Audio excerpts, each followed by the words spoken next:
So Park Center is a nonprofit mental health organization. We're based in Nashville, Tennessee, and we started back in 1984. So we've been around for almost 37 years. For over 35 years, close to 37 years, we've been providing a place for hope and recovery for people that are experiencing serious mental illness, homelessness, and addiction. And the way we support this population is through providing support through programs like treatment, housing, day programs, homeless outreach, as well as supported employment services. Our mission at Park Center is to empower people with mental illness and substance use disorders to live and work in their community. So how are we different? Park Center is not a clinical setting, meaning we do not have psychiatrists on our staff. We do not diagnose individuals or prescribe mental health medication, but rather Park Center supports individuals that have already been diagnosed with a mental illness or a co-occurring disorder. And co-occurring disorder refers a diagnosis of a mental illness and a substance use disorder. So our programs focus on the whole person. We refer to the people that we serve with the terminology members rather than clients or using the word patients, because we really feel that at Park Center, when an individual is a part of our programs, they are a member of Park Center. An analogy that I like to use is if you are a member of a club of some sort, whether it's a book club or a gym membership, you kind of see yourself as part of that organization as a whole. And so that's an analogy I like to use to when describing why we use members. We also believe that a person is not defined by their illness or by their mental illness. So our programs really emphasize and promote overall wellness and recovery, as well as using a strengths-based approach in all of our services. So, like I mentioned, Park Center is based in Nashville, Tennessee. We have 3 locations in Nashville. Our main building is at 186 North First Street, which is over by Golf and the Titan Stadium. And then we also have a location in East Nashville, which is on Woodland Street. And our final location is on Gallatin Pike, and that houses our emerging adult services. Okay, so our programs, we offer kind of 6 different categories of services at Park Center. Co-occurring services, emerging adult services, which are programs that focus on young adults between 18 and 25. Homeless services, and a part of that is our SOAR program, which Ashley Blum will be speaking of very shortly. Psychiatric rehabilitation, residential services, and supported employment services. So with that, I will turn the floor over to Ashley to speak about SOAR services. Hey everyone, thanks Joanna. Sorry, I think I'm hearing a little bit of some feedback, but so my name is Ash. I'll go ahead and mute myself, Ashley. That way that feedback isn't an issue. It might be me. Thanks. Oh. I think I lost the PowerPoint. There we go. If you can make it bigger again in presentation mode, that'd be great. My name is Ashley Blum, and I'm the Director of Homeless Outreach Services with Park Center. On the Homeless Outreach team, we do a variety of things, but today I'm just going to be focusing on the SOAR program. So SOAR is a national model that is used to assist people with getting disability benefits quickly. It stands for SSI, SSDI, Outreach, Access, and Recovery. And it is a method that Park Center started using back in 2006, which is awesome. That's when our program started. And we have grown it to be able to go into hospitals and be able to do a lot of different things with SOAR. I'm actually the SOAR network lead in Nashville, so I help train case managers and get people on board to conducting SOAR claims themselves. SOAR is specifically used for people that are experiencing housing crisis, as well as mental health or physical health impairments that that limit their ability to work. So what we look for is, does the person have a condition that limits their ability to work? And if they do, then we could potentially apply them. So through Social Security, there are two different programs. One is SSI, which is Supplemental Security Income, and the other is SSDI, and that's Social Security Disability Insurance. And the difference of those is oftentimes you may hear one of your members or clients, patients, whatever you all refer to with your people that you serve, is if someone gets SSI, that's a program that is for people that are that have not worked enough in the past and paid enough into the system to be able to get some of it back from Social Security. So it's people that have don't have a long work history, don't have any resources, things like that. And the federal benefit rate for SSI, I tell you all this just because it's important to know, if you say, if a member of yours says, hey, I get $794 a month, then that means that they get SSI. SSDI is the amount that you get back from that is based on the contributions that you've paid into the system.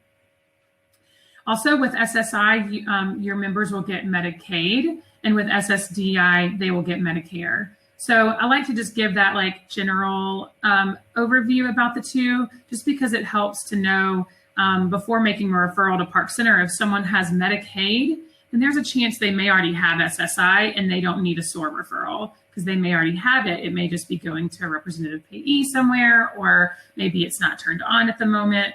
So I just kind of like to give that caveat. And also, we only work with people that are in Davidson County. So Joanna, if you want to go to the next slide, that'd be great.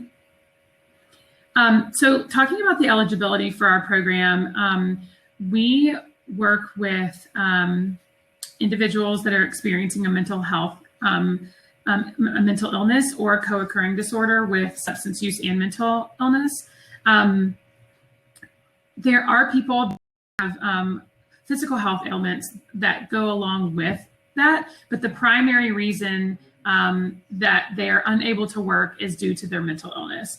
And we say that because our funders require us to focus on people that are, we could have a huge amount of referrals if we took a bunch of physical health claims, but because we are bound by our funders, we do just take people that are experiencing mental illness as their primary reason for being unable to work. So they must be unhoused or in a housing crisis in Davidson County. So this can be anyone that's couch surfing or staying with a family member, or maybe they have their own apartment, but they have 3 eviction notices. That's considered a housing crisis. They can be in a shelter, group home, that they're at risk of losing, things like that. Or maybe if a parent or a family member is paying for a hotel here and there, that's okay too, because that's a housing crisis. So we also look at the longevity of their records. So if someone just began getting mental health services in the last few years and they're saying that they want to get on disability benefits, that's not someone that meets criteria. And it's not necessarily that they don't meet criteria for our program. That's for disability in general through Social Security. To get an approval or to even be qualified for disability through Social Security, they really need to have that 12 months duration from the time that you're meeting with them, on. So the last 12 months, they need to have had some consistent mental health treatment to be able to show how their symptoms impact their ability to work. So mental health treatment looks different for everybody, right? Some people don't want to take medications, and that's okay. They can be in therapy. They can be, going to the doctor, but not maybe taking the medication. So it's just, we have to show that there's been a diagnosis and some sort of, record, a longitudinal record that shows the symptoms and the way the symptoms impact them on a day-to-day basis. They can't already be in a disability claim, so we start the claims from the very beginning with SOAR. Now, sometimes people may come to us and say, oh yeah, my parent applied me 3 days ago. That's okay, because we can jump in quickly. But if someone's like, oh, I've had a claim and it's been pending for 5 months, that's not a SOAR claim. We really want to start it from the very beginning. So now if someone says, oh, I just got denied, can you work with me? We can work with them if they've been denied, and we can try to redo their claim. We often say that we need to wait 60 days because if we tried to reapply them, it would start an appeal, and we don't want to do that. We want to start the claim from the beginning. So we usually ask people to wait 60 days before sending in the referral if the person was just recently denied.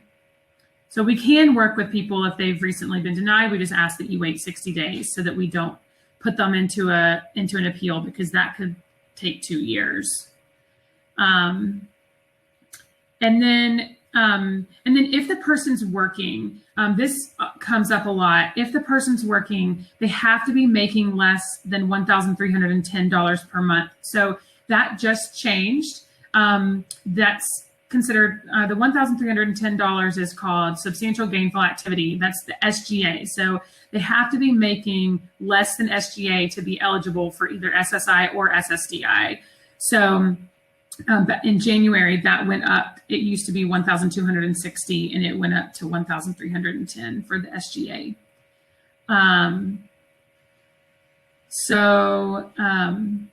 Yeah, I already shared those other things. Joanna, you can go ahead and shift to the next slide.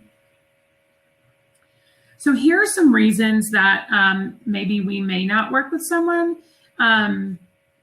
So if there's not enough medical documentation of treatment, that is one of the biggest reasons why we would screen someone out, or maybe why their referral wouldn't get processed in the first place. So it's really important as referral sources to ensure that you are sending people to us that have that longitudinal history. So if you're on here from Center Center Mental Health Co-op or Life Care or other places that provide mental health treatment, if you know that they have that longitudinal history, then that's great. If you don't know, say you just started working with the person, it may be a good idea for you to go ahead and get releases for the places that the people said that they've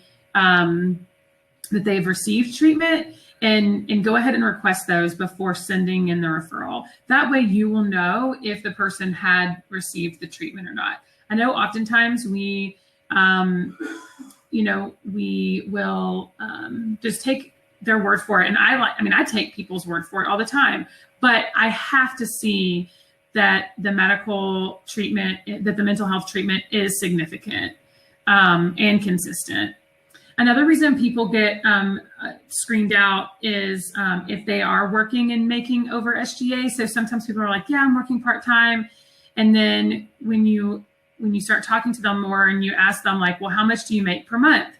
Because it's not about how much, how many hours you're working. So someone could be working part-time and still making, over $1,310 a month if their hourly rate is high. So it's important to just make sure that you're remembering that number and getting pay stubs and having them bring them just to double check to make sure, because again, there's a myth that says that you can't work and get disability at the same time. And that's not true. You can. You just have to show, we have to show how their mental health impacts their ability to work and make over SGA. And then the last thing that often people are not worked with for is because of substance use. I never want people to be afraid to refer someone if they have a history of substance use, because we've gotten people with disability that are actively using, and so that only impacts someone if the substance use was material, if the substance use was the reason why this person was experiencing functional impairment. So if you remove the substance use, are they able to work and maintain and, like get along with others and those types of things? So it's important to take a look at that and to see, what level the substance use is playing in their conditions. Oftentimes we look at medical records and it'll say substance-induced mood disorder or substance-induced psychosis, or, that's when we really have to start digging and have to start saying, okay, well, let's look for some maybe jail records or some records where there's a length of time with negative drug screens. And that will help us to determine whether or not we think we could apply the person or not, because DDS will deny someone if their substance use is primary. So you can go to the next slide. I think that, So I'm going to turn it back over to Joanna, and then we will leave some space for some questions after she talks about this. And you're muted, Joanna.